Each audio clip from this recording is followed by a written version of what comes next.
Hare Krishna. Welcome everyone on our Tuesday evening Bhagavad Gita discussion. So, thank you for joining.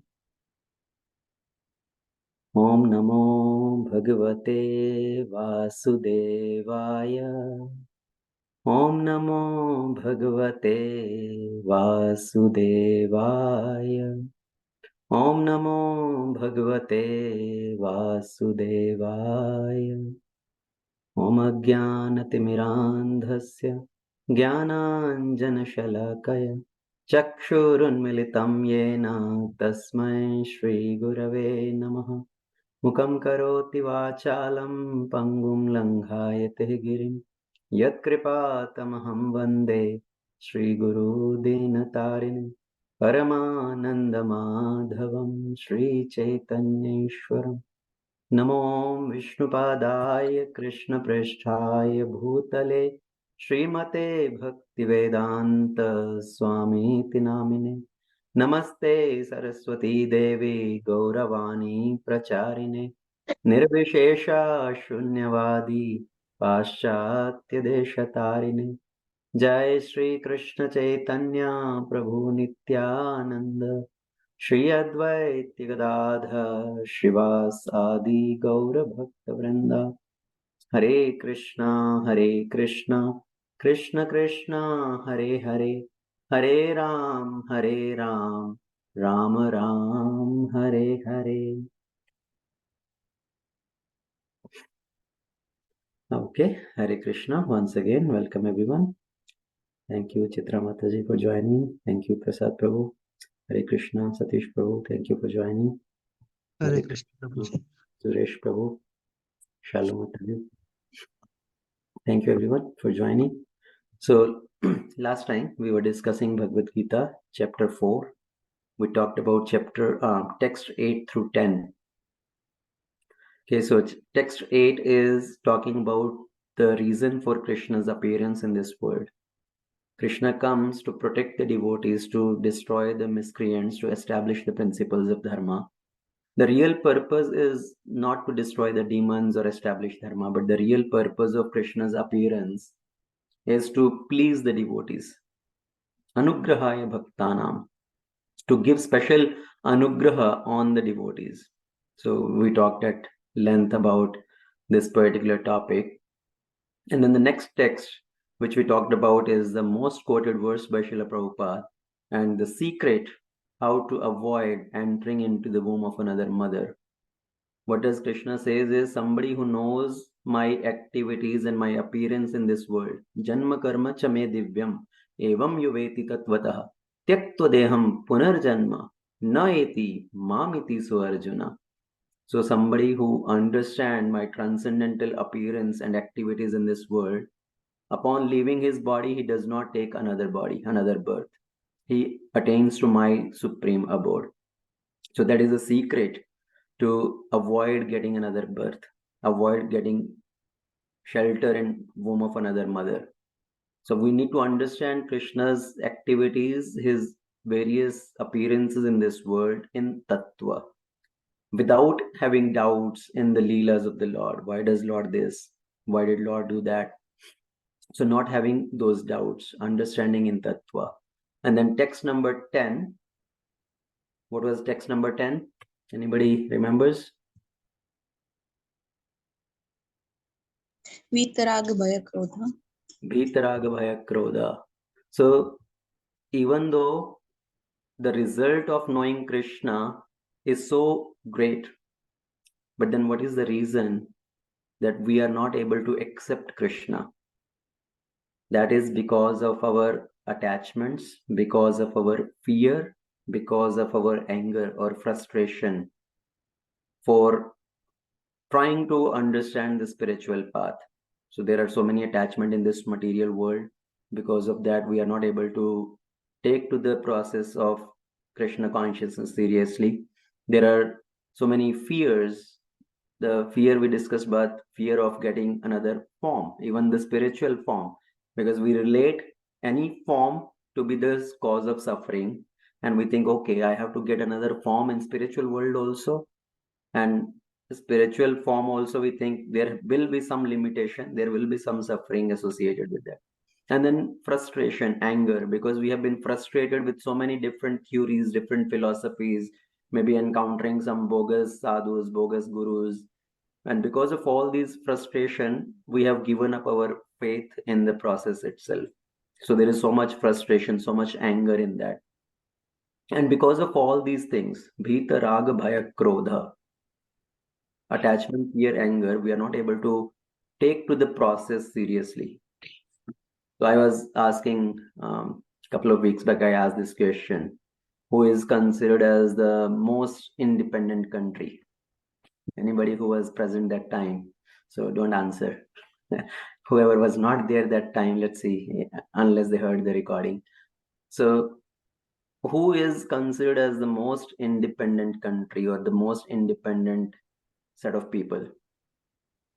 Anybody? Prabhuji, India, as per your lecture, Indians, because You already heard the recording. I said if somebody oh, attended did heard the recording, don't say. sorry, Prabhuji, I misunderstood. Sorry. Okay, no problem. So sometimes people may claim, oh, Americans are the most independent, Britishers are the most independent or something. But what we are talking about is people with most independent mindset, mentality. Actually, Indians are considered as the most independent. Okay. The reason is our mindset, our upbringing, our training is such that we don't want to accept any rules and regulation. We don't want to accept any authority. In India, you go, how many people really follow the authority? There is no system of following the line. Nobody want to stand in lines. Everybody was just want to crowd. Nobody want to follow the traffic rules, traffic signals. Not to say nobody, many people, majority of people. So the problem is with our mindset, with our mentality. We want to consider ourselves independent. We don't want to accept any authority, or we don't want to consider ourselves why I should be subordinate to that person.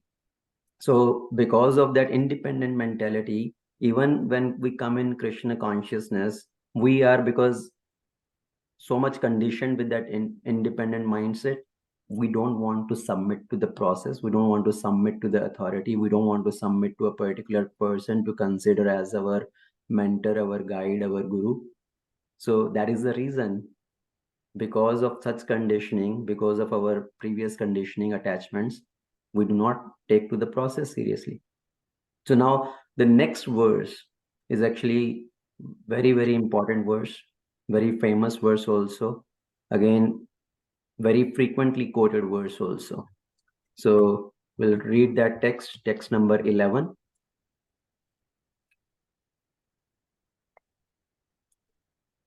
ये यथा मां प्रपद्यन्ते तांस्तथैव भजाम्यहम् मम वर्तमानुवर्तन्ते मनुष्यः पार्थ सर्वशः.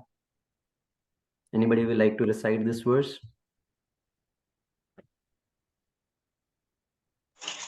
ये यथा मां प्रपद्यन्ते तांस्तथैव भजाम्यहम् मम वर्त्मानुवर्तन्ते मनुष्या पार्थ सर्वशः.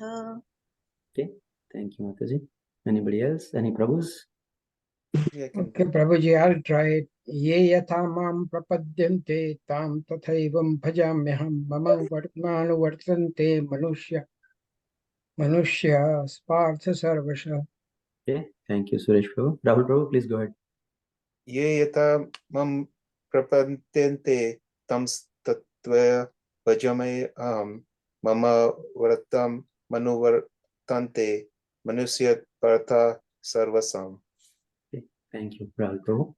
So, very wonderful verse. What does Krishna say here? Ye yatha mam prapadyante. As one surrender unto me. So let's read the translation as it is by Prabhupada. So as all surrender unto me, I reward them accordingly.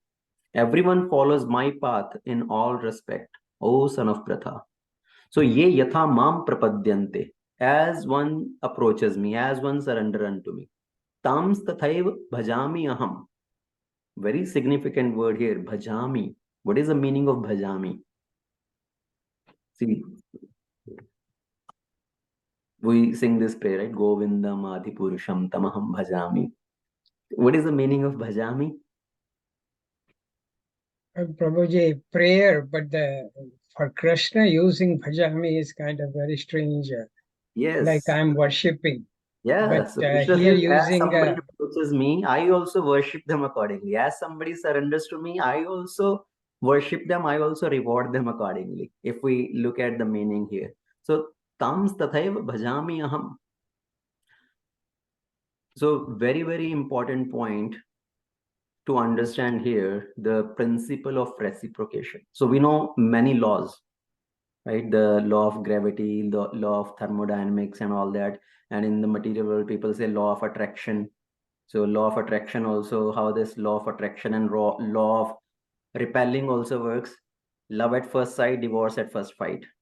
So in the material world, that is also kind of as a law.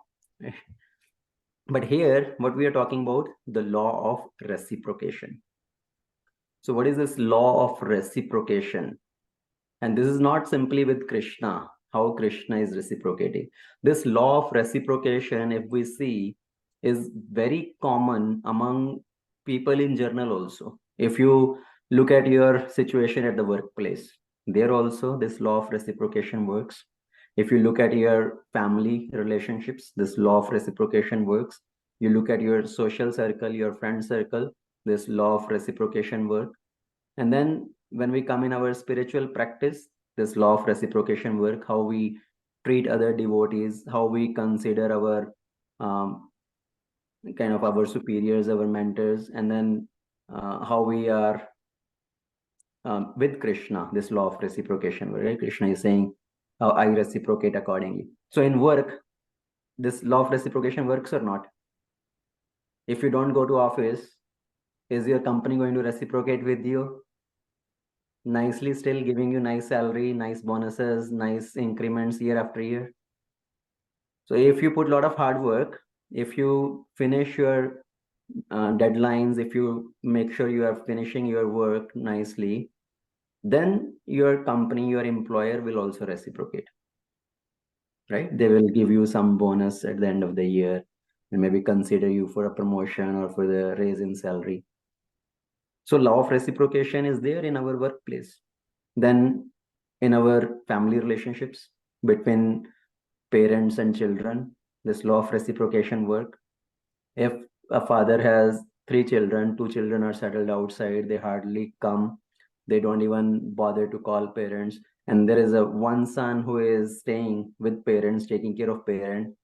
So the reciprocation is naturally with that one son who is living with parents, taking care of the parents, serving the parent in their need, isn't it?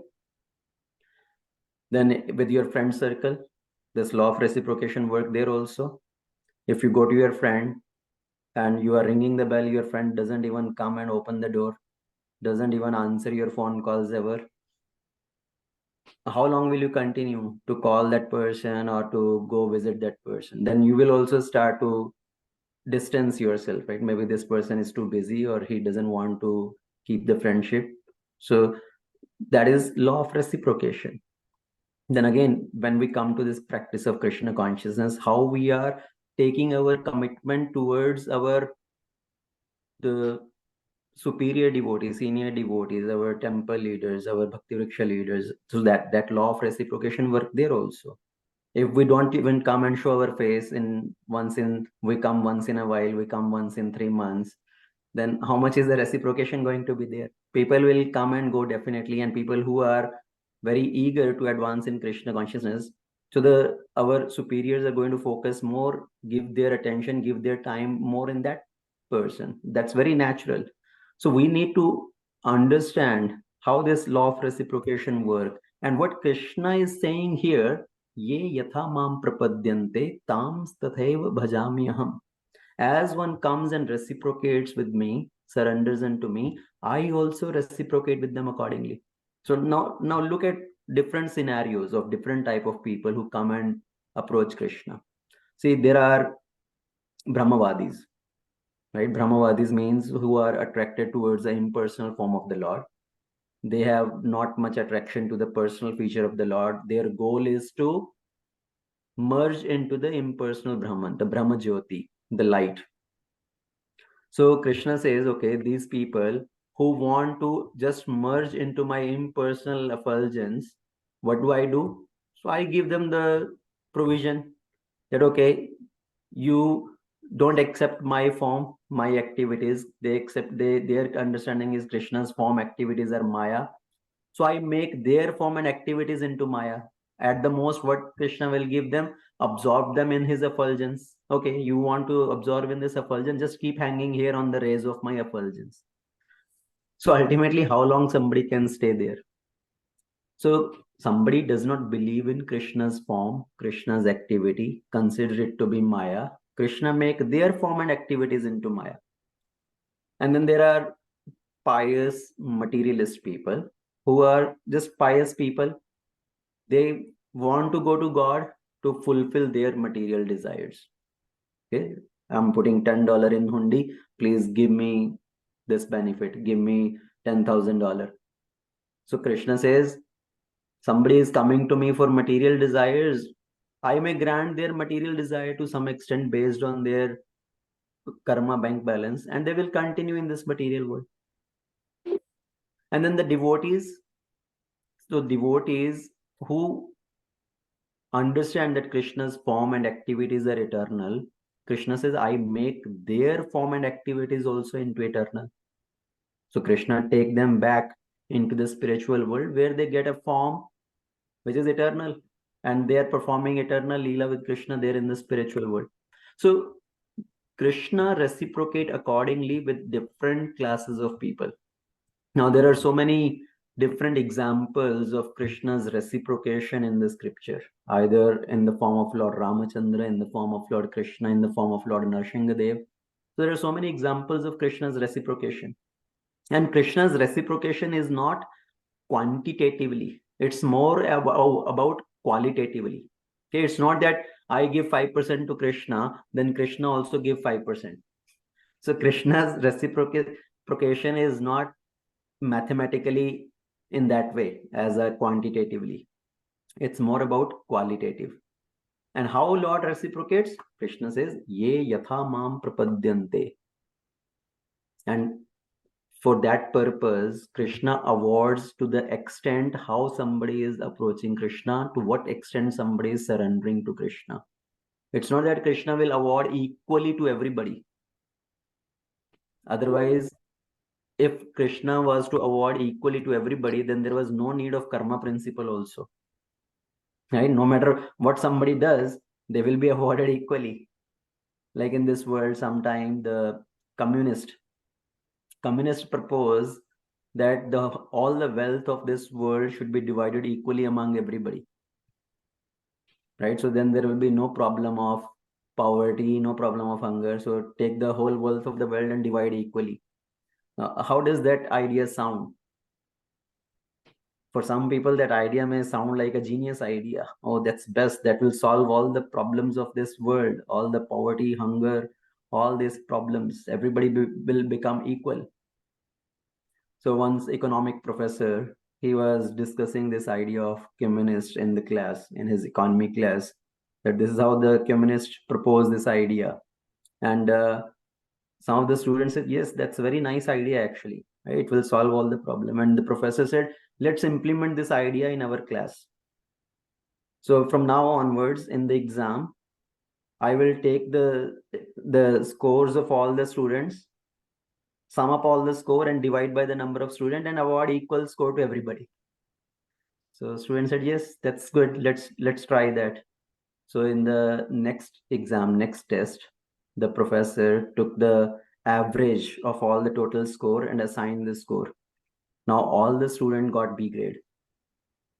Now some of the students who were earlier used to get A grade, they were furious that we were getting A grades and now our grade dropped down to B. And some of the students who were like D grade, C grade, they are happy that, oh, now nice, we got B grade. So everybody is equal now. So what happened next? Some of the students thought, see, we did so much hard work and still we got B grade. What is the point of studying? What is the point of our working so hard? So let's also not work that much hard. Anyways, everybody's going to get equal grade. So the student earlier who were studying hard, they also did not study very well. In the next exam, what happened? The average score dropped down to C. It further went down because Even the people earlier who used to work hard, they also stopped working hard. So, and everybody is blaming each other. And ultimately, what happened by the end of the year, the tendency of the student became so lethargic. Why we should work hard? Why I should work hard? Everybody's thinking like that.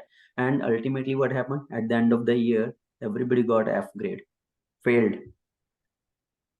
So this principle of equality, that everybody should be given equal ranking, equal treatment, will lead to people not behaving properly, people not fulfilling their responsibility, not fulfilling their obligations, and everybody will stop doing their work, and it will lead to chaos.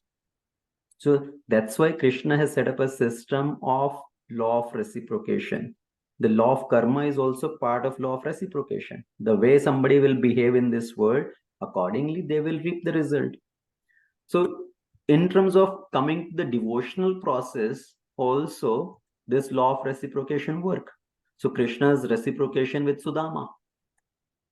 Sudama gave few handfuls of chipped rice, and Krishna awarded all the wealth to Sudama, all the opulences to Sudama. Why that? Krishna is saying, Sudama gave his net worth to me. What was his total wealth? He gave that to me. And as a reciprocation, I should give all my wealth to Sudama. So then it will be equality. Then I will be behaving equally. So that is Krishna's law of reciprocation. And then Lord Ramachandra reciprocating with Shabari. Shabari has been waiting for so many years to take darshan of Lord Ramachandra. She has been performing austerities, accepting a tapas vesh. And how does Lord Ramachandra appear in front of Shabari? By accepting a tapas vesh. See, why Lord Ramachandra went to forest on exile, killing the demons, all that was external activity. Main purpose was to give darshan to all these great sages who are performing austerities, to see Lord face to face. So Lord Ramachandra's reciprocation with Shabari, Krishna's reciprocation with the gopis. When Krishna left Vrindavan, came to Mathura, after that Krishna did not go back to Vrindavan. And all the residents of Braja, all the gopis in particular, they are crying for Krishna. Right? They are always shedding tears in separation from Krishna. And here in his palace, while even living in Dwarika also, Krishna used to shed tears at night time while taking rest in his room. And in the morning, the pillow is wet with tears. And Rukmini Devi asked, all the queens, they are talking, why Krishna is so much under anxiety? What is causing him so much suffering? And the reason is Krishna is crying all night is because the residents of Vrindavan are crying in separation from Krishna. Krishna says, they are crying for me and I will cry for them. Right? That is Krishna's reciprocation. And further, if we see Krishna's reciprocation with the same way many other devotees, Lord Ramachandra's reciprocation with Hanuman and Sugriva.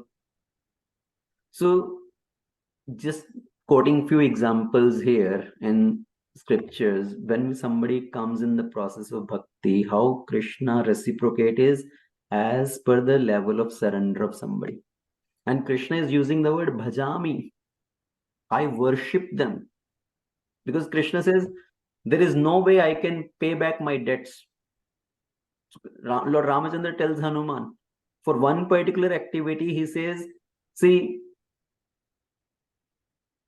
I cannot thank you enough for what you have done for me, and all the other services you have done, I have become eternally indebted to you.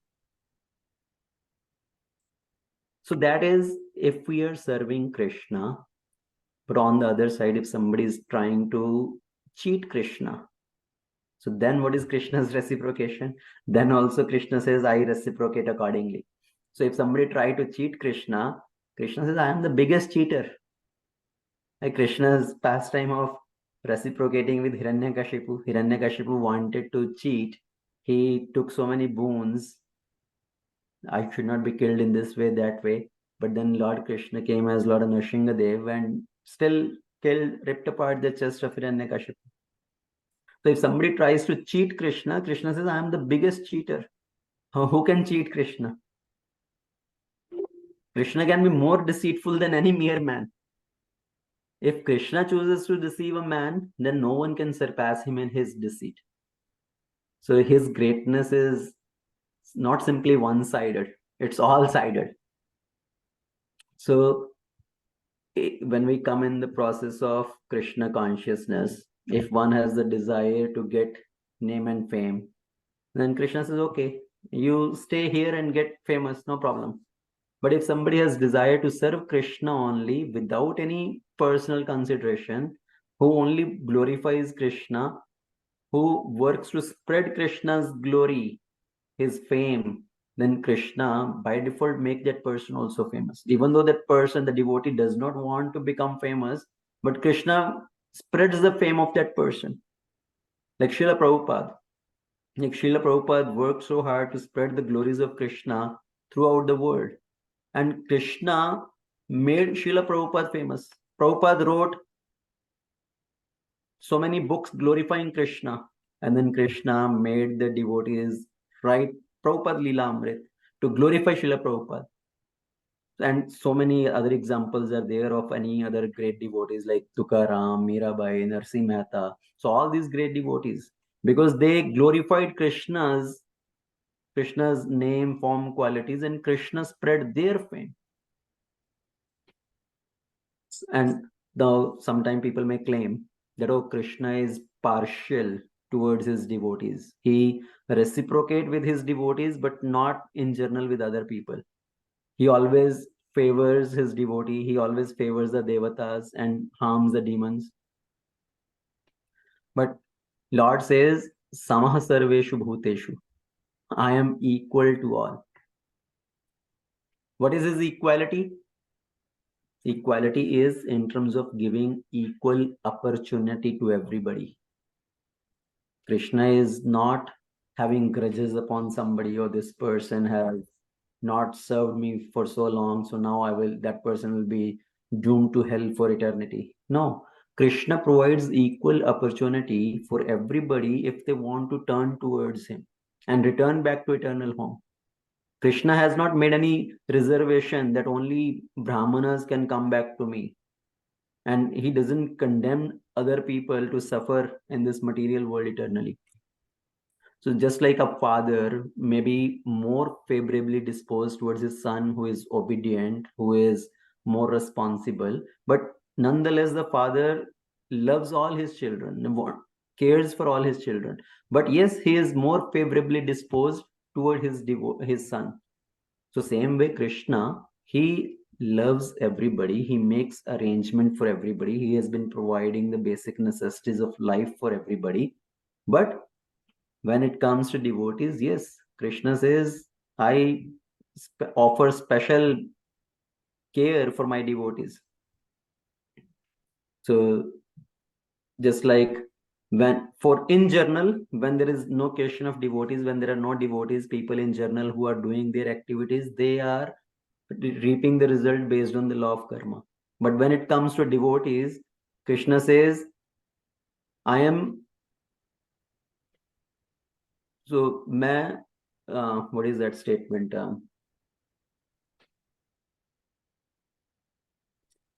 अगर कोई बोलता है कि भगवान समदर्शी हैं, तो भगवान कहते हैं मैं अभी समदर्शी नहीं हूं, मैं भक्त पक्षपाती हूं. So I take special favor towards my devotee. And the coming to the second part of this verse, that is very important to understand. What is the meaning of the second part of the verse where Krishna says everybody is on my path? Mam vartamanu vartante manushya partha sarvashah.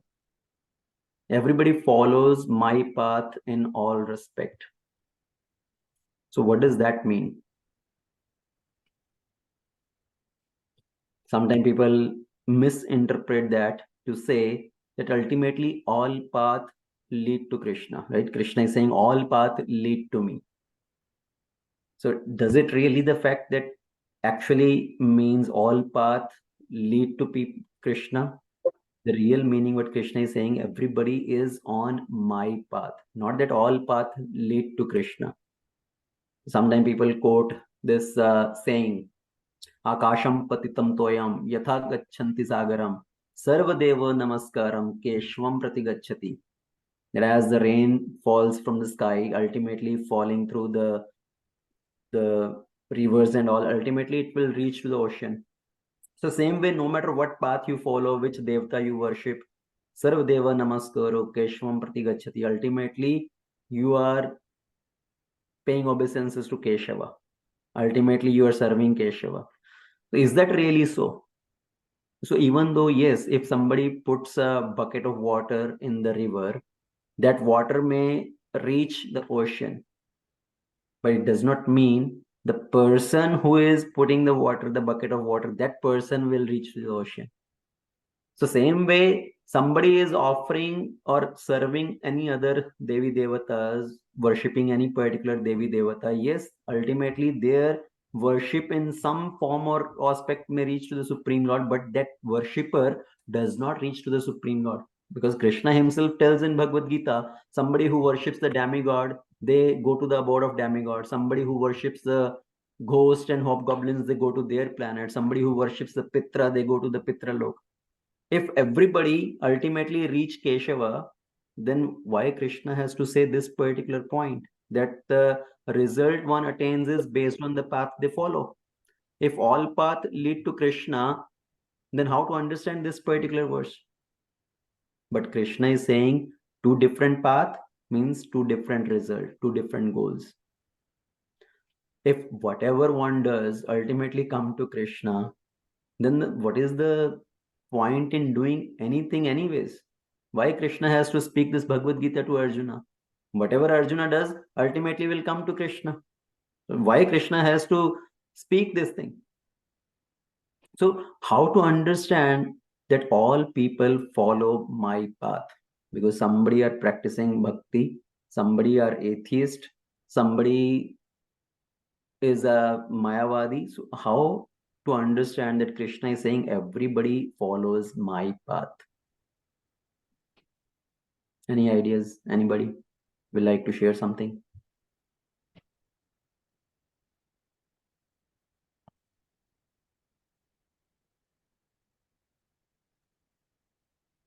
Prabhuji, the way I understand it is they behave similar to they follow me, but it's not that their path or something like that, basically what I'm thinking of. And just to mention that Akashat Patitam Tuyam, you used it. But the way I think it is, when you go back to Bhagavad,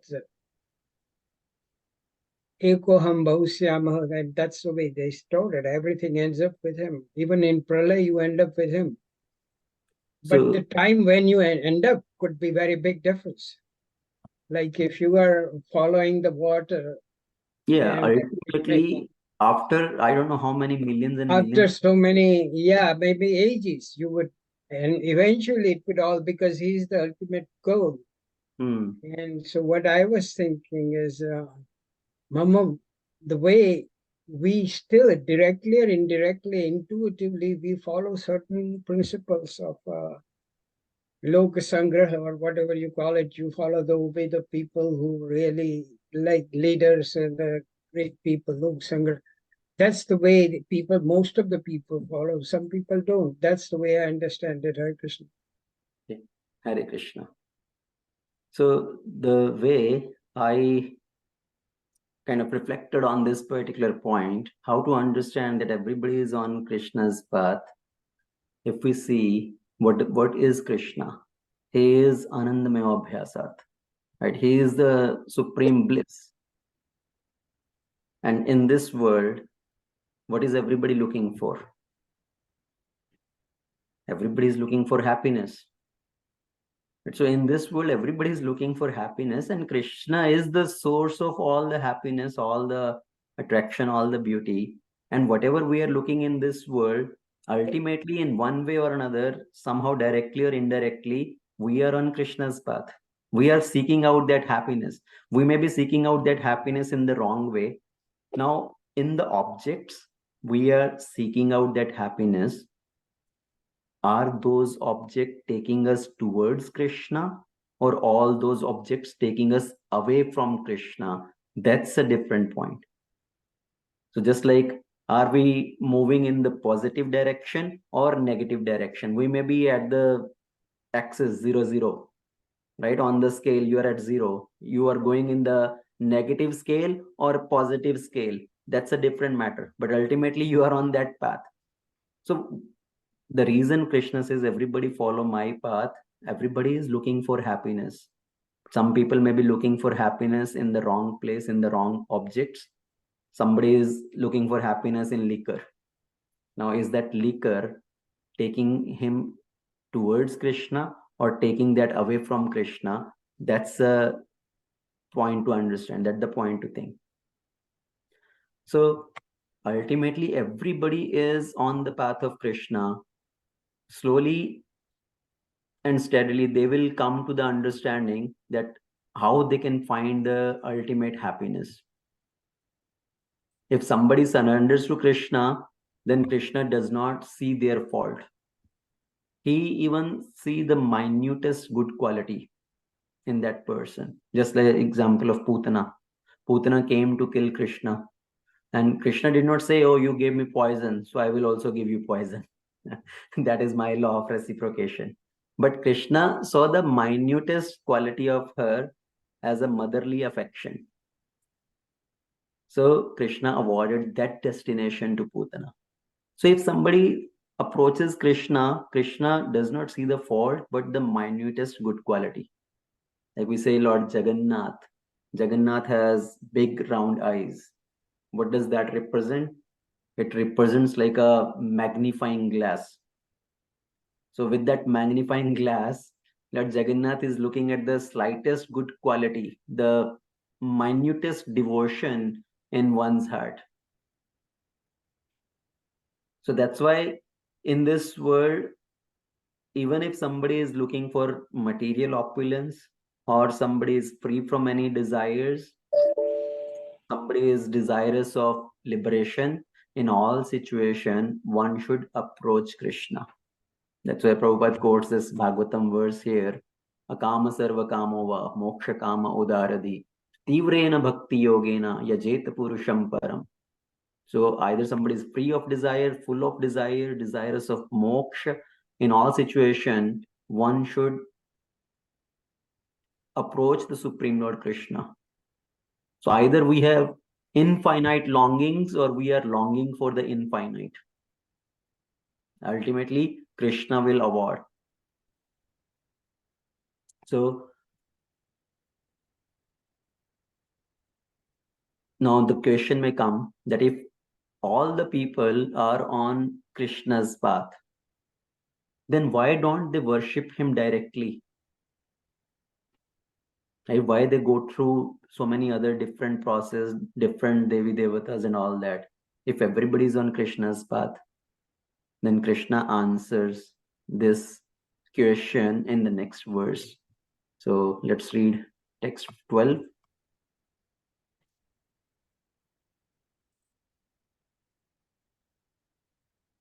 कांक्षन्तः कर्मणां सिद्धिं यजन्ते इह देवता क्षिप्रं हि मानुषे लोके सिद्धिर्भवति कर्मजा.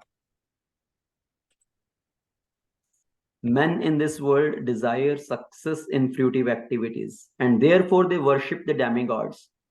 Quickly, of course, men get result from fruitive work in this world. So that is the answer. If somebody may have that question, that okay, if the result of worshipping Krishna is so nice, so big, if Krishna is saying everybody is on my path, then why people still go to different Devi Devatas or different other people and places? So Krishna says, because people want quick material result. Everybody wants something instant, right? This world is the world of instant things, instant dosa. instant rabdi. So nobody want to make makhan or that khoa, just put milk powder. So instant, everything instant. So this is the world of instant things. And in our material activities also, people want instant result, some quick result. So Krishna is saying, because people want some quick result, that's why they approach to different Devi Devatas, and their desires are fulfilled quickly. The demigod worship actually, but if we see, is like a contract. Somebody approaches the demigods, worships the demigod, they are obliged to give something back to the worshipper. But Krishna does not do like that. Krishna does not give the result immediately. Krishna first look at us. Do you really need this? Is it going to help you, or is it going to cause more problem for you? So Krishna first rectify our problems. Krishna first purify our heart, and then Krishna awards. Whereas the demigods, they do not think, oh, if I award him this particular thing, whatever he is asking, is it going to help him or cause more problem? They just give that benediction. Just like a child wants sweets. Now the child may have bad teeth, he may have a cavity in the teeth or some other toothache happening, and the parent want to give proper treatment. So if the child goes to the parent, oh, give me lollipop, and parent may say, no, you cannot have the lollipop. First, you need to take care of your teeth. You need to brush properly twice a day. And then if your teeth is better, then we'll give you. So first, get the cure, then you will get the sweet. But if the child insists, no, I want the lollipop, and the child goes to the shopkeeper, give him 2 rupees, oh, please give me this lollipop.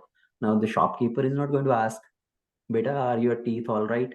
Do you have any cavity? Did the doctor ask you to not eat lollipop, or is it okay for you? He got the money, and the shopkeeper is obliged to give him whatever is worth that much money. He will give him those lollipops or candies, whatever he's asking.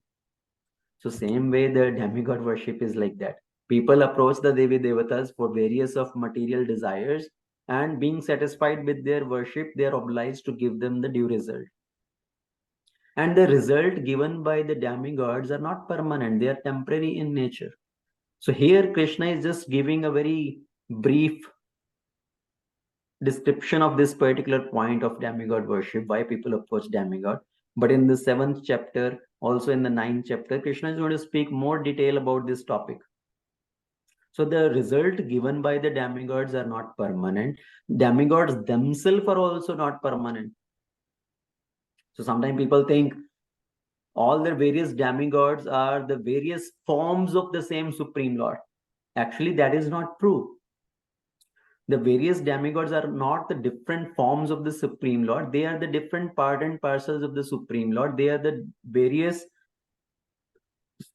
kind of servants of the Supreme Lord to fulfill various particular tasks.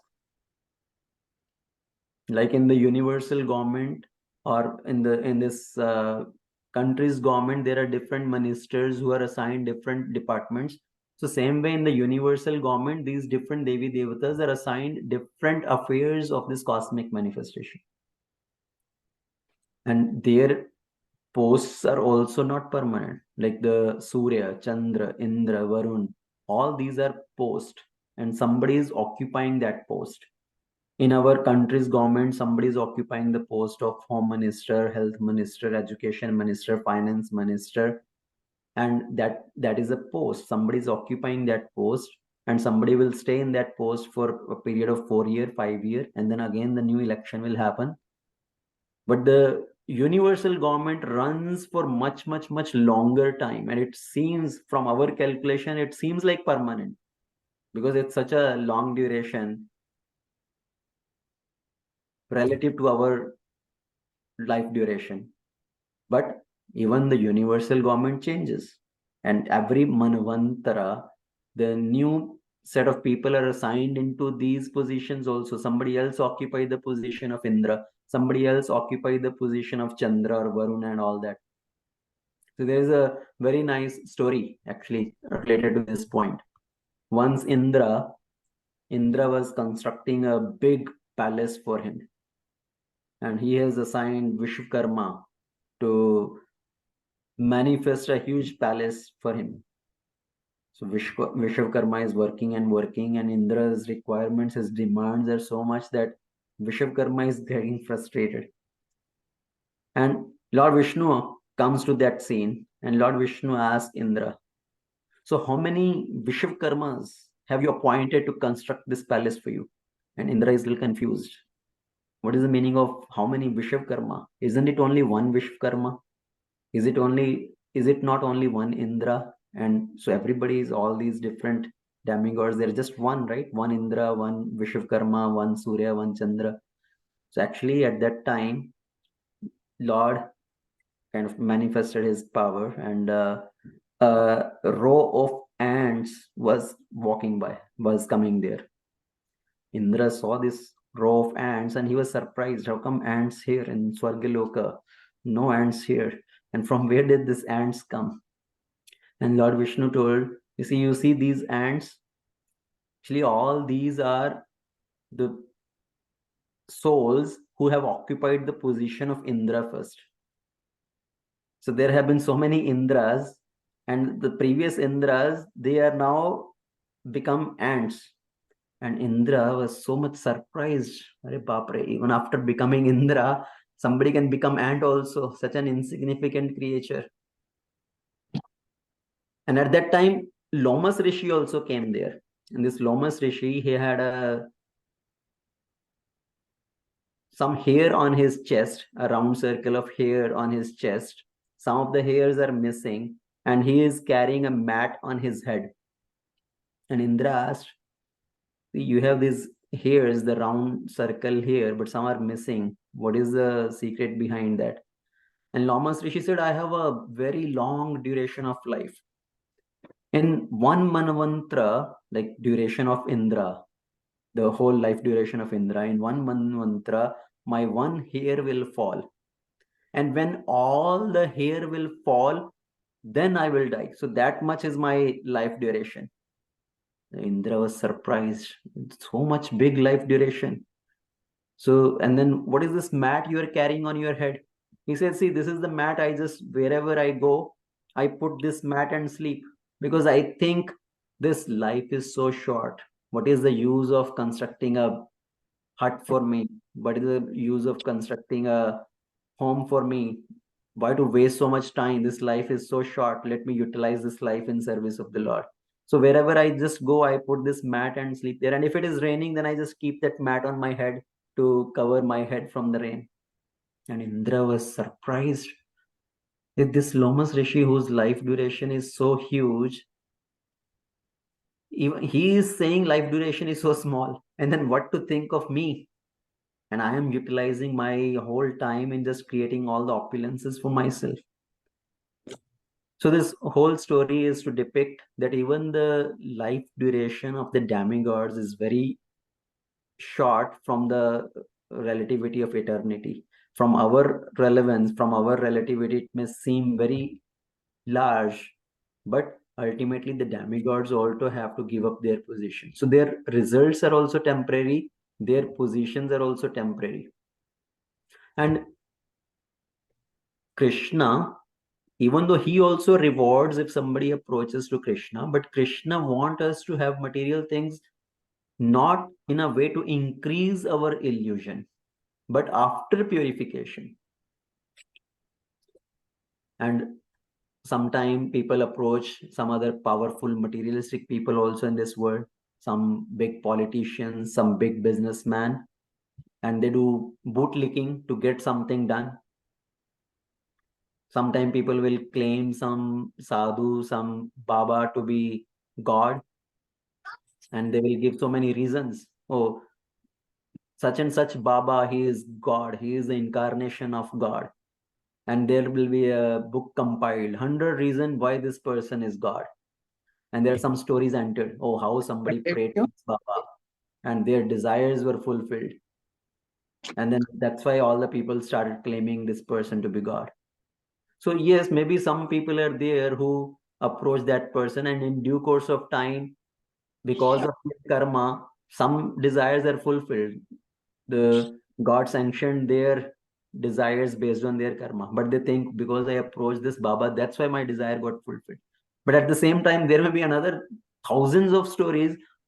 Other people also who were in the same situation who prayed to this person, but they did not get anything. But those stories do not enter into that book. They will compile the book. Oh, this person, he got his desire fulfilled. This person got cured. This person got some position. This person got some this benefit. And they will start claiming this person to be God. So people are short-sighted.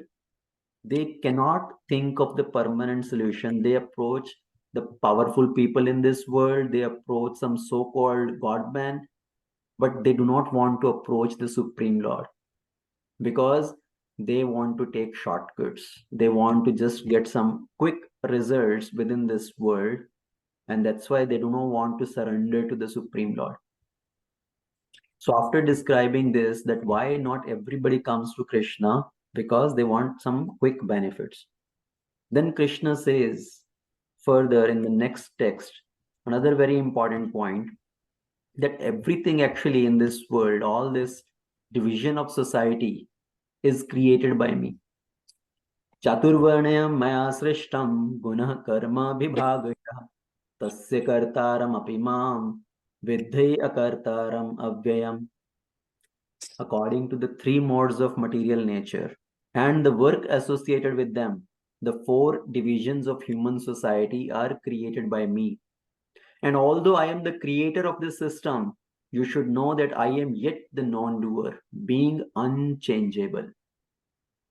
So Chaturvarnayam Maya Srishtam, all these four Varna, they are created by me. Why? How? Guna Karma Vibhagasha, not by birth, but based on their qualities and based on the work associated with them. So here, now Krishna gives a very important understanding that everything is created by Krishna, and whatever is created by Krishna, that's very natural. Krishna created this division of society based on guna and karma, not by birth. And that is one of the big misconception about Hinduism. In the Western world, when people hear the word Hinduism, immediately the thought comes in their mind is Hinduism means some caste system, right? That's how people relate to Hinduism. Hinduism means some jat-path, some caste system, some division of society. But ultimately, what is this division of society? That is done by Krishna, not based on birth, not based on some reservation system. It is based on guna and karma. So basically, there are four divisions of human society. There are four types of human beings. And this is found in all societies, actually, not just India. And these category of people are everywhere. See, what are these four divisions? So based on the four varna, there is Brahmana, Kshatriya, Vaishya, Shudra. So these are the four division of human society. Now, every society in the world has these four divisions. See, USA, in the USA, don't we have intellectual people? Do not we have the priest category of people, the people who give education? Don't in USA we have administrative class of people who provide guidance and who provide protection to the society? Do not in USA we have business class of people who run the offices, who run the factories, who own businesses? Don't in USA we have laborer class of people? So these four division of society are everywhere. Brahmana, Kshatriya, Vaishya, Shudra. What is Brahmana?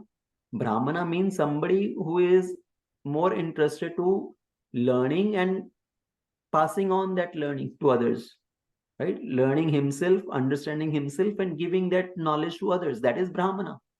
Somebody who can understand and convey that education to others also. Then Kshatriya means who offer protection to other, who runs the administration. Vaishya means who does the trading, who does business. And Shudra means who engage in serving the other three classes, who engage in some labor jobs. So all these these divisions are there everywhere, and it's a natural division of society. Let's say even in a classroom, these four varieties may be there, right? Among the students in a classroom, these four varieties of student may be there. Some kids, they are very interested in learning. They are very good at learning. They grasp everything very fast. Some children may be put in the position of as a monitor in the class. Make sure all children, they behave properly in the absence of the teacher, right? So somebody may be put as a monitor of the class to watch on the other students. And there may be some other students actually who are trying to do trading in the class itself, right? They sell different commodities. Some had made a new design pencils, or somebody brought something else from the home and they want to do some trading different objects, articles in school itself. And there may be somebody who are not interested in study. They may just come and clean the board. They may dust off the board and all that. So these four category of varieties may be there in classroom also. So Krishna says, I created this Varna Ashrama system. And what is the purpose of creating this Varna Ashram system? That it provides a social structure in the society for spiritual advancement. So ashrama means a time-wise progression in one's spiritual commitment. Ashrama means the brahmachari ashram, grastha ashram, vanaprastha ashram, and sannyas ashram. So time-wise progression in one's spiritual commitment. As a brahmachari, he is more dedicated towards his education. In grastha, he is taking care of the family, at the same time practicing spirituality. Then he has fulfilled all the worldly responsibilities, take vanaprastha, dedicate himself more into the service of the Supreme Lord. Ultimately, complete sannyas, fully dependent on the Supreme Lord. So the ashrama system is a time-wise progression in one's spiritual commitment. And then this varna means it provides for one's material needs in a least complicated way. And it is a harmonious way to get one's earning based on one's psychophysical nature. Because everybody is not same. Everybody has their different nature. If somebody want to become a doctor, but if there is no system, no social structure, just by reading the books, it will be very difficult. But if somebody has given the proper facility, proper environment, he has a better chances of becoming a doctor.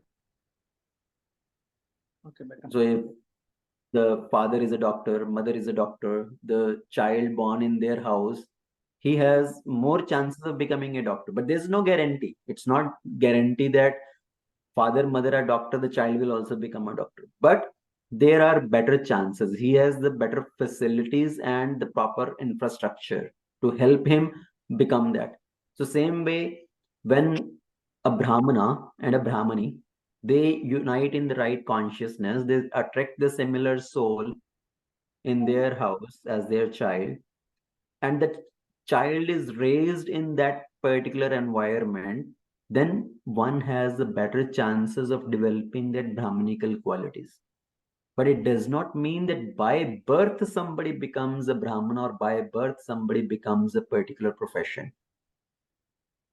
Ultimately, he or she has to earn their way. So this division of society is not by birth, but by guna and karma. So choosing the occupation as per one's nature, not based on where more money is. And we have discussed this point earlier also. If somebody is choosing the particular occupation because of more money associated with it, but one psychophysical nature is not there, it will cause disharmony. It will cause dissatisfaction. That's why we see these days so much of job dissatisfaction is there, because one's nature is not that. Somebody's nature is like an artist, but one becomes a computer engineer. then he will not be happy, he will not be satisfied in that work. Somebody may be good in teaching, but then he again becomes as a software professional. Again, life may be miserable, may not be able to cope up with that particular lifestyle or that particular demands of the job. And many times what happens is parents start feeding in kids' mind that we will make you doctor, we will make you engineer, we will make you a CA. Right? That's what happened. As soon as a child is born, they put a stamp. इसको तो doctor बनाएंगे, इसको हम engineer बनाएंगे. So this is what happened with us also. 3 brothers, one was labeled, okay, he will become a doctor. Second one, he will become a mechanical engineer. Third one, he will become a computer engineer. So that's what people generally do. And nobody want to make their children as farmers, as sadhus. Right? You ask somebody, okay, what do you want to make your child? Oh, I want to make him an officer. Once there was a child, very small child, 3-4 year old, and he was very learned in scripture actually. Maybe it is coming from the previous life sanskara only. Morning answers, no? So this child is very scholarly in scriptures, and the kind of his fame spread. This child is quoting the shlokas and he's very learned. And the interviewers came to interview, and they asked the mother that will you like to make your child into a sadhu as he grow up? Will you prefer your child to become a sadhu? And she said, no way, I will like my son to become an officer. So nobody wants their child to become a farmer or become a sadhu. Everybody thinks of a particular profession based on, they think this is how they will earn some name and fame in society. That's how they will earn their livelihood in the society. So, and today we see this quota system also. Right? There is a reservation everywhere. There is a reservation in politics. There is a reservation in college admission also. So what will this lead to? This quota system, this leads to disharmony in the society. Just imagine if you go to a doctor and you come to know this doctor got a medical college seat in a quota. He had got only 50% marks. And during his college years also, he was just earning 50% mark because he's under a particular quota. And this is how he has got the job also now in this government medical hospital or government hospital due to reservation. So how many of you will now prefer to go and get treatment from that doctor? So even though somebody may have become a doctor, but if their nature, their quality is not of a doctor, what happens? He is wearing a white coat as a doctor, but inside the tendency is like of a thief. So then what will they do? Even though they are doctor, they will steal some body organs. So that's how these things are happening in medical world also, because the tendency, the nature is not like as a doctor to serve others, to treat others, but to just make money or cause harm to others. So if somebody does not have proper guna, their work will not lead to upliftment. If you make a college failure into a teacher, what will happen? What is going to teach? First of all, this person does not have an inclination to teach, and you force him, no, we'll make you a teacher. We want equality in the society. So we want you to become a teacher. So what is this person going to teach? He will every day will become as a holiday for the student. He will tell the student, okay, go home today, enjoy. I'm not in a mood to teach. And at the end of the year, what will be the result? All the students will also fail, and they will also become like this teacher on as a failures. So Krishna has created this division of society for the gradual progression of the society. This varna and ashrama, this division of society, is to fulfill two duties, our swadharma and sanatan dharma. The varnas, varna means in the form of brahmana, kshatriya, vaishya, shudra, that is to fulfill our sanatan dharma. And this ashrama, the swadharma, and then ashrama as a brahmachari, grihastha, vanprastha, sannyasi, to fulfill towards our sanatan dharma.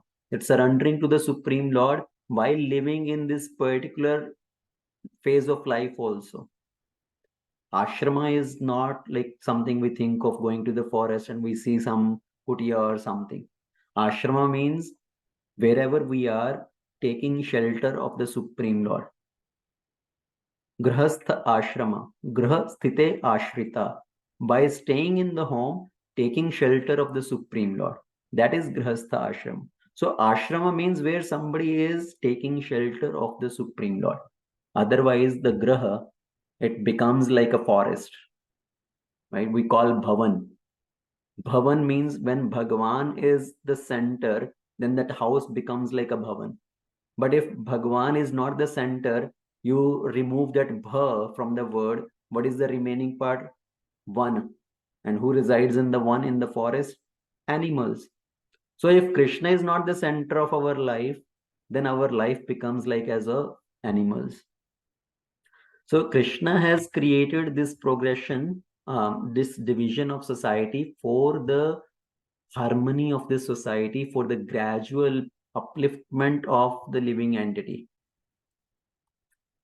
And the next part of this verse actually is very important. I think we are running out of time, already late. So I will stop here and we'll continue from here. There are so many other important points to discuss what Krishna is saying. Krishna says, I am the maker of the system, but I am not the doer.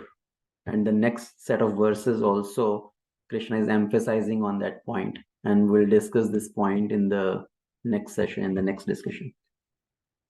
Srimad Bhagavad Gita Ki Jai, Srila Prabhupada Ki Jai, Ananta Koti Vaishnava Vrinda Ki Jai. So let's see if there are any discussion points.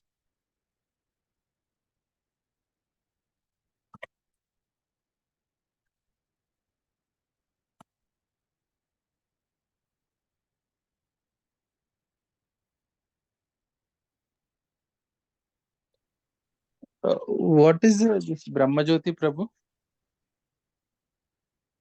Brahma Jyoti is the effulgence of the Supreme Lord. Sometimes people call liberation means to merge in Brahma Jyoti. हमें तो भगवान की जो प्रकाश है उसमें लीन हो जाना है. So that is, people are referring to Brahma Jyoti, which is as a effulgence of the Supreme Lord. Like we all also have some aura, some light emanating from us. But our aura is so dim, so low, we cannot see that aura. Right? But some saintly people, you can see there is a circle of light around them. Some aura is there. So our aura is very dim, very limited. And the same way, the aura of the Supreme Lord, the light emanating from the body of the Supreme Lord, that is so huge that the whole material and spiritual world is actually illuminating because of that aura. The light which is emanating from the body of the Supreme Lord, that is called Brahma Jyoti. Brahma Ki Jyoti, right? In simple words. So that's why in Bhagavad Gita, Lord Krishna says, my abode is not illuminated by the sun or the moon. Natad bhasyate suryo na shashanko na pavaka. In 15th chapter of Bhagavad Gita, this particular shloka comes. There is no sun, there is no moon, there is no fire in my spiritual abode. Why? Because there is no darkness. There is so much light there because of the aura emanating from the body of Supreme Lord. There is no need of other source of light. And probably we don't need, they don't sleep also because it's, I mean, light is always there, something like that. That is again our conception, right? That sleeping is only when it is darkness. So otherwise they cannot be sleeping. So in general, yes, they do not sleep because they are always ecstasy. They are always in association of Krishna, chanting and dancing and singing the glories. And the time is still there. Actually, it's not that there is a day and night. So there's always day. The time is still there. So I don't want to comment on the sleeping part. Prabhuji, this one also like the Brahma Kumaris, they believe in that, what is that, Brahma Jyoti or something. Let's say 99% of the world, they believe in Brahma Jyoti aspect only, that liberation means merging in the Brahma Jyoti. But actually that is the lowest type of liberation, the lowest type of mukti. Srimad Bhagavatam described there are 5 different categories of mukti. One is to reside on the same planet where the Supreme Lord resides, getting the same opulences as the Supreme Lord, getting the same body as the Supreme Lord, same bodily features.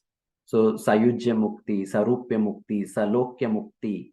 So like that, there are 5 different type of mukti, and this particular mukti merging into the impersonal Brahman, the Brahma Jyoti, that is the lowest type of mukti. And the devotee does not want any type of mukti actually. All they want is just to serve Krishna. What does Chaitanya Mahaprabhu teaches? Na dhanam na janam na sundarim kavitam va jagdish kamay mam janmani janmani ishware bhavatad bhaktir ahetuki tvai. Life after life after life, all I want is just devotion at your lotus feet. So Chaitanya Mahaprabhu is teaching from his example. Then you pick up Ramayana, you pick up other pastimes in Bhagavatam, the great devotees, they're always praying in that way. Bharat in Ramayana, when he reaches through Prayag, right, when he's going to bring Lord Ramchandra back to Ayodhya, so he reaches at Prayag and he takes bath at that confluence of Ganga, Yamuna, Saraswati. At that time he is praying that all I want is devotion at the feet of Lord Ramchandra, life after life after life.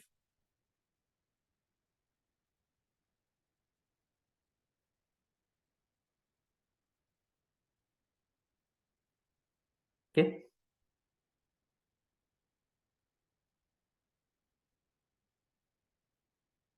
Anybody else? Any other point?